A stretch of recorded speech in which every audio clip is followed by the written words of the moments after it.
Evening friends, आज की update कुछ इस प्रकार से। आज हम बात करेंगे सबसे पहले इसराइल की।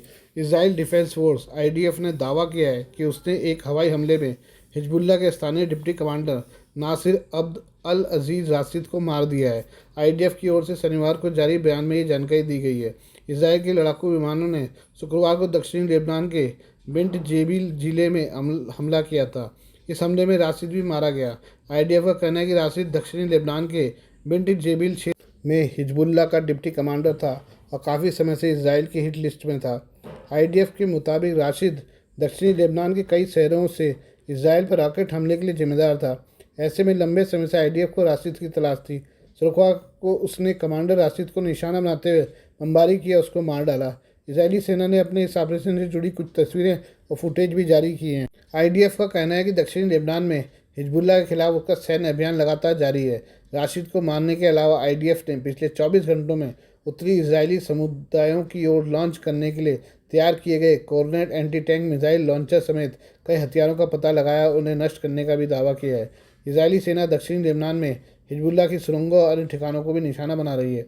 इजरायली सेना ने पिछले 2 हफ्तों से दक्षिणी लेबनान के घने जंगलों में तलाश अभियान के दौरान एक सुरंग प्रणाली का पता लगाया है, जिसमें हथियारों का जखीरा और रॉकेट लॉन्चर है। इसराइल का दावा कि यह सुरंग आसपास के समुदायों के लिए खतरे का कारण बन सकती है। ऐसे में इसराइल की आर्मी इन सुरंगों को पूरी तरह नष्ट करने की बात कह रही है।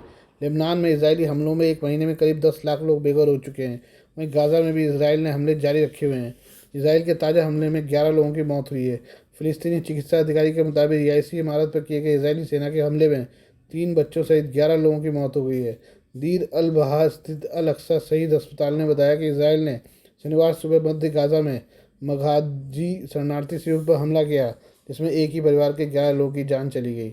आइए हम बात करते हैं अमेरिका और ब्रिटेन की। अमेरिका ब्रिटेन गठबंधन के फाइटर जेट्स ने यमन के बंदरगाह शहर होदेइदाई पर हवाई हमले किए हैं। हूती ग्रुप के अल मसीरा टीवी ने बिना कोई विस्तृत जानकारी दिए बताया कि शहर के उत्तर पश्चिम में रास इस्सा जिले के एक इलाके को निशाना बनाकर हमला किया गया। इससे पहले गुरुवार को अमेरिकी सेंट्रल कमांड ने बताया था कि उसके बलों ने राजधानी सना और उत्तरी शहर सादा में हुती ग्रुप के भूमिगत हथियार स्टोरेज पर हवाई हमले किए। हमलों के बाद हुती ग्रुप ने जवाबी कार्रवाई करने का ऐलान किया है।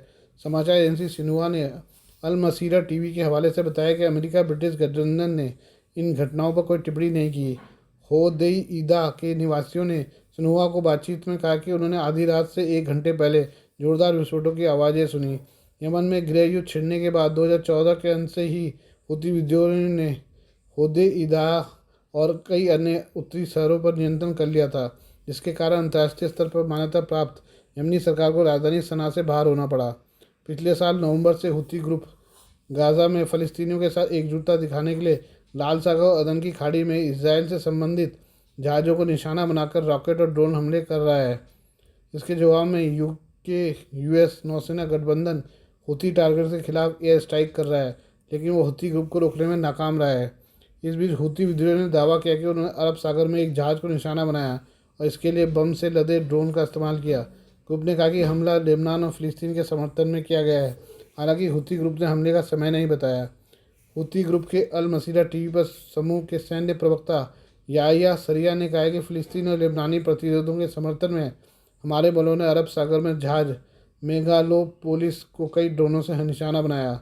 समाचार एजेंसी सिन्हुआ ने अल मसीरा टीवी के हवाले से बताया कि उन्होंने कहा है कि जहाज़ को इसलिए निशाना बनाया क्योंकि इसका स्वामित्व रखने वाली कंपनी की इसराइल के साथ डीलिंग है। आइए हम बात करें जापान की। जापान के सत्ताधारी दल लिबरल डेमोक्रेटिक पार्टी के मुख्यालय पर शनिवार तड़के एक शख्स ने मोलोटोव कॉकटेल या पेट्रोल बम फेंके हैं। इसके बाद उसने पास ही में स्थित प्रधानमंत्री कार्यालय के परिसर में घुसने की कोशिश की, जिसके बाद पुलिस ने उसे गिरफ्तार कर लिया। ये घटना जापान के आम चुनाव से ठीक पहले हुई है। जापान में 27 अक्टूबर को आम चुनाव होने जा रहे हैं। समाचार एजेंसी सिन्हुआ ने पब्लिक ब्रॉडकास्टर एनएचके के हवाले से बताया कि यह शख्स सुबह 5:50 पर टोक्यो के चियोदा वार्ड में एलडीपी मुख्यालय के सामने वैन लेकर आया और इसने मोल्टोव कॉकटेल जैसी 5 और 6 चीज़ें फेंकी। इसके बाद संदिग्ध व्यक्ति करीब 500 मीटर दूर प्रधानमंत्री कार्यालय पहुंचा, जहां उसने परिसर में गाड़ी घुसाने का प्रयास किया, लेकिन एक बाढ़ के कारण उसका रास्ता ब्लॉक हो गया। बैरियर से टकराने के बाद यह शख्स वैन से बाहर निकला और पुलिस अधिकारियों पर स्मोक फ्लेयर फेंका। हालांकि उसे काबू कर लिया गया है। संदिग्ध शख्स को सार्वजनिक कर्तव्यों में बाधा डालने के आरोप में मौके पर ही गिरफ्तार कर लिया गया। टोक्यो मेट्रोपॉलिटन पुलिस के मुताबिक संदिग्ध की पहचान राजधानी के पास सैतामा प्रांत के कावागुची निवासी 49 साल के अस्तु नोबु उसूता के रूप में हुई है। पुलिस ने कहा कि घटना में किसी के घायल होने की सूचना नहीं है, लेकिन एक बम दंगा पुलिस के वाहन पर लगा जिससे उसका पैनल जल गया। पुलिस ने कहा हमले का मकसद अभी तक पता नहीं चल पाया है क्योंकि संदिग्ध व्यक्ति पूछताछ के दौरान चुप रहा। एलडीपी महासचिव हिरोशी मोरियामा ने घटना पर प्रतिक्रिया देते हुए कहा कि हम चुनाव के बीच में हैं, ऐसे समय में इस स्थिति से बहुत नाराज हूँ। उन्होंने कहा कि चुनाव अभियान गतिविधियां जारी रहेंगी। उनकी पार्टी हिंसा के आगे न झुकने के लिए दृढ़ संकल्पित है। बात करते हैं इसराइल की। इसराइल के प्रधानमंत्री बेंजामिन नेतन्याहू के निजी आवास पर निशाना बनाकर ड्रोन हमला किया गया है। इसराइली प्रधानमंत्री कार्यालय ने भी इस हमले की पुष्टि की है।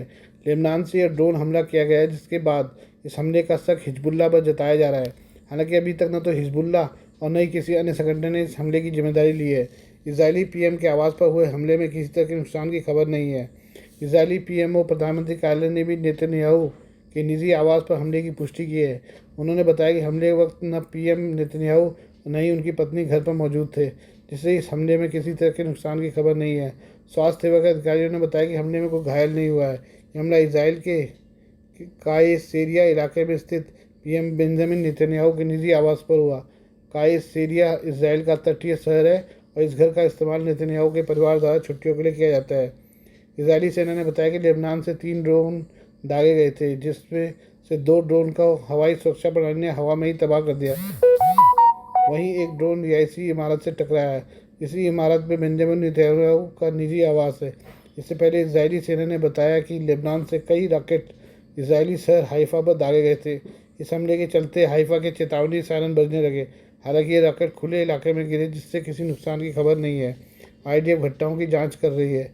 इजरायली सेना ने हाल ही में गाजा में हमास प्रमुख याह्या सिनवार को ढेर किया है। हालांकि बेंजामिन नेतन्याहू ने सिनवार की मौत के बाद कहा था कि जंग अभी भी जारी है। इससे पहले इजरायली सेना द्वारा हमास के लगभग सारे शीर्ष कमांडरों और हिजबुल्लाह के शीर्ष नेतृत्व का भी सफाया कर दिया गया है। हिजबुल्लाह हमास ने भी इसराइल के साथ जंग जारी रखने की बात कही है। ऐसे में माना जा रहा है कि जवाबी कार्रवाई के तहत हिजबुल्लाह द्वारा ये हमले किए जा रहे हैं। हालांकि हिजबुल्लाह ने इन हमलों की जिम्मेदारी नहीं ली है। आइए ये खबर भी हमास से निकल कर आ रही है। इजरायली हमले में याह्या सिनवार की मौत के बाद फिलिस्तीनी गुट हमास ने अपना नया नेता चुन लिया है। खलील अल हय्या को हमास का चीफ बनाया गया है, जो अभी तक हमास का डिप्टी लीडर था। शुक्रवार को हमास की ओर से बयान जारी करते हुए सिनवार की मौत की पुष्टि की गई और अपने नए नेता के तौर पर खलील के नाम का ऐलान किया गया। नेता चुने जाने के बाद अपने पहले भाषण में खलील ने लड़ाई जारी रखने की बात कही है और इजरायली बंधकों को भी अपनी शर्तों पर ही छोड़ने का ऐलान किया है। खलील अल हय्या ने हमास की कमान संभालने के बाद अपने पहले टेलीविज़न संबोधन में कहा कि शहीद याह्या निडरता से फिलिस्तीनियों की आज़ादी के लिए लड़े, अपने जीवन को बलिदान कर दिया।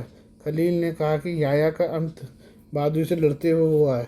आखिरी वक्त की तस्वीरें दिखाती कि उनका सिर ऊंचा था और उन्होंने अपनी बंदूक संभाल रखी थी। वो आखिरी सांस तक गोलाबारी करते रहे। खलील ने इसराइल के खिलाफ लड़ाई जारी रखने का ऐलान किया। साथ ही इसराइली बंधकों की रिहाई पर कहा कि इसके लिए गाज़ा पर आक्रमण बंद करना होगा। हय्या ने कहा कि इसराइली बंधक तब तक वापस नहीं लौटेंगे जब तक गाज़ा पर हमले बंद नहीं होते और इसराइली सैनिकों की गाज़ा से पूरी तरह वापसी नहीं होती। साथ ही फ़लस्तीनी कैदियों की इसराइली जेलों से रिहाई भी हमारी शर्त का हिस्सा है। इसराइली बंधकों को हमारी इन शर्तों को पूरा करने होने पर ही छोड़ा जाएगा। खलील हय्या ने इस दौरान कहा कि हमास अपनी ज़मीन के लिए लड़ रहा है और आगे भी लड़ता रहेगा। ये लड़ाई तब तक जारी रहेगी जब तक कि यरूशलेम को राजधानी बनाकर पूरी फ़िलिस्तीन धरती पर हम एक आज़ाद देश की स्थापना नहीं हो जाती। खलील ने कहा कि इसराइल को गाज़ा से जाना ही होगा। हम इसराइली फौजियों के वापस जाने तक लड़ते रहेंगे। मीडिया रिपोर्ट्स के मुताबिक खलील अल हय्या लंबे समय से हमास से जुड़ा है। 2007 में गाज़ा में इसराइली हवाई हमले में उसने अपने पूरे परिवार को खो दिया था। हय्या के फिलहाल कतर में होने की बात कही जा रही है और गाज़ा में युद्ध विराम के लिए इसराइल के साथ बातचीत के लिए हमास के वार्ताकारों में भी शामिल रहा है। अभी तक इस्माइल हानिया और याह्या सिनवार की छत्र छाया में काम करने वाले खलील पर अब हमास को मजबूती देने की जिम्मेदारी है। इसराइली हमलों के चलते हमास फिलहाल काफ़ी कमज़ोर पड़ चुका है। Please do like, share and subscribe this channel of my news, views and analysis by Prakash.